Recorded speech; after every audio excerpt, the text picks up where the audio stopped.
Hello বন্ধুরা, আশা করি তোমরা ভালো আছো। তো আজকে আমি মূলত বাংলা সিনেমা যেটা ক্রিসমাসে মুক্তি পেয়েছে যে তিনটা, তো সেগুলোর পেলেক্স কালেকশন কত এসেছে সেটা নিয়ে একটু আলোচনা করব। তো এখানে প্রথমেই বলে রাখা দরকার, এটা কিন্তু সিঙ্গেল স্ক্রিন মানে লোকাল সিঙ্গেল স্ক্রিন বা লোকাল মাল্টিপ্লেক্সের কালেকশন নয়।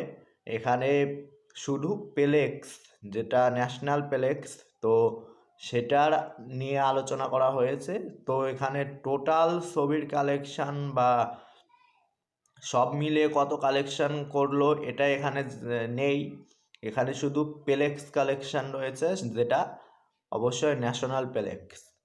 তো প্রথমে আমি যে ছবিটা নিয়ে কথা বলতে চাই, তো সেটা হচ্ছে লহ গৌরাঙ্গের নাম রে। তোমরা সবাই জানো এটা সৃজিত মুখার্জির ছবি। তো এটা প্রথম দিনে কত কালেকশন করেছিল পেলেক্সে সেটা যদি বলি, সেটা হচ্ছে আনুমানিক 8 লক্ষের মতো একটা কালেকশন করেছিল। এবং টোটাল পরের 7 দিন মিলিয়ে টোটাল 8 দিনের যদি আমি হিসাব করি, তাহলে এটা 24 লক্ষ টাকার মতো একটা কালেকশন করেছে, যেটা মোটামুটি একটা কালেকশন বলবো, কারণ এটা সৃজিত মুখার্জির সিনেমা। তো এটা মোটামুটি একটা কালেকশন বলা যায়। এবং ছবিটা কেমন হয়েছে আমি জানি না। তো এটার কালেকশন এটাই যে প্রথম সপ্তাহে অর্থাৎ 8 দিনে এটার কালেকশন লহগৌরাঙ্গের নামের কালেকশন 24 লক্ষ টাকা আনুমানিক।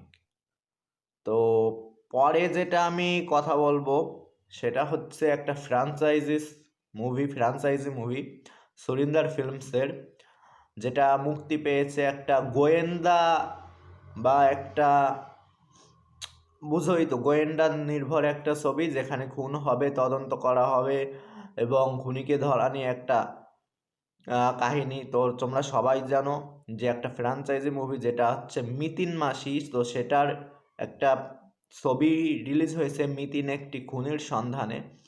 তো সেটা প্রথম দিনে কালেকশন করেছিল আনুমানিক 9 লক্ষ টাকা, যেটা একটা ফ্র্যাঞ্চাইজি মুভির ক্ষেত্রে এবং কোয়েল মল্লিকের ছবি, সুরিন্দর ফিল্মসের ছবি, তো সেইটা হিসেবে প্রথম দিনের কালেকশন অত্যন্ত খারাপই বলবো, অতটাও ভালো আসেনি পেলেক্সে। এবং আমি যদি টোটাল কালেকশনের হিসেব করি 8 দিনের, তো এটা আনুমানিক 30 থেকে 31 লক্ষের মতো একটা কালেকশন এসেছে।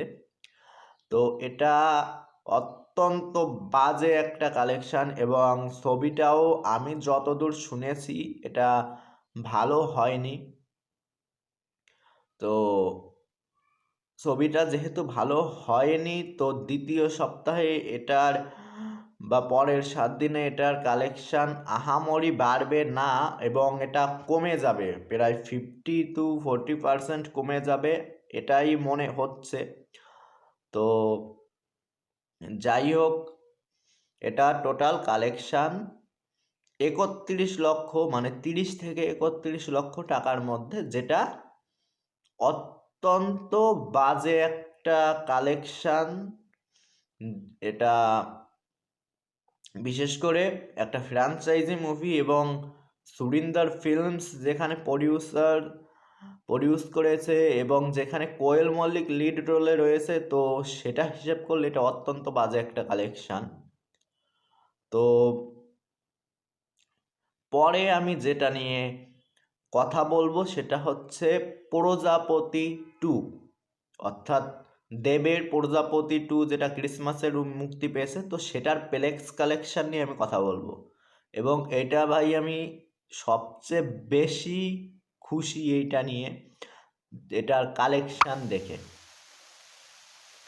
তো এটা টোটাল কালেকশন করার আগে প্রথম দিনে বলে রাখি, প্রথম দিনে এটা আনুমানিক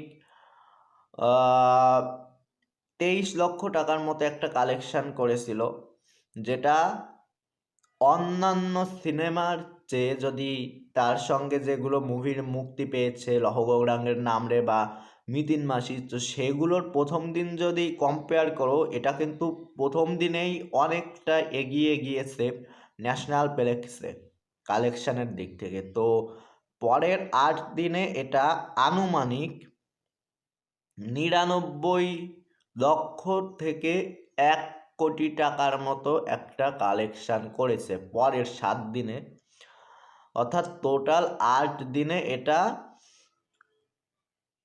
1,20,00,000-এর উপরে শুধু ন্যাশনাল প্লেক্স কালেকশান বা প্লেক্স কালেকশানই চলে আসছে, যেটা অনবদ্য এবং যেটা দেবের কাছের থেকে, মিঠুন চক্রবর্তীর কাছের থেকে বা অভিজিৎ সেন ডিরেক্টর তার কাছের থেকে আশা করি, বা মানুষ যেটা আশা করে যে বক্স অফিস এমন হবে প্লেক্স কালেকশান, তো এটা তেমনই হয়েছে এবং এটা সত্যি অত্যন্ত ভালো। বিশেষ করে যারা দেব ফ্যান রয়েছেন তাদের এই কালেকশানটা শুনে অত্যন্ত খুশি হবে এবং আমারও তাই হচ্ছে, কারণ আমি দেব ফ্যান। তো টোটাল এটাই ছিল কালেকশান, যে এখানে প্রজাপতি 2 কিন্তু অত্যন্ত ভালোভাবে এগিয়ে রয়েছে অন্যান্য দুটো ছবির তুলনায়। তো এখানে শিওর উইনার প্রজাপতি 2। এবং এই ভিডিওটা দেখে আপনাদের কেমন লাগলো এবং এই কালেকশানটা জেনে আপনাদের কেমন লাগলো সেটা একটু জানাবেন বা কমেন্ট করবেন, আপনার মতামত জানাবেন। এবং চ্যানেলে নতুন হলে চ্যানেলটা সাবস্ক্রাইব করে দেবেন। আমার পরীক্ষা চলছে, তো একটু অনিয়মিত কয়েকদিন পর পর দিচ্ছি। তো আজকের মতো tata, bye bye, good bye, আর চ্যানেলটা সাবস্ক্রাইব করবেন।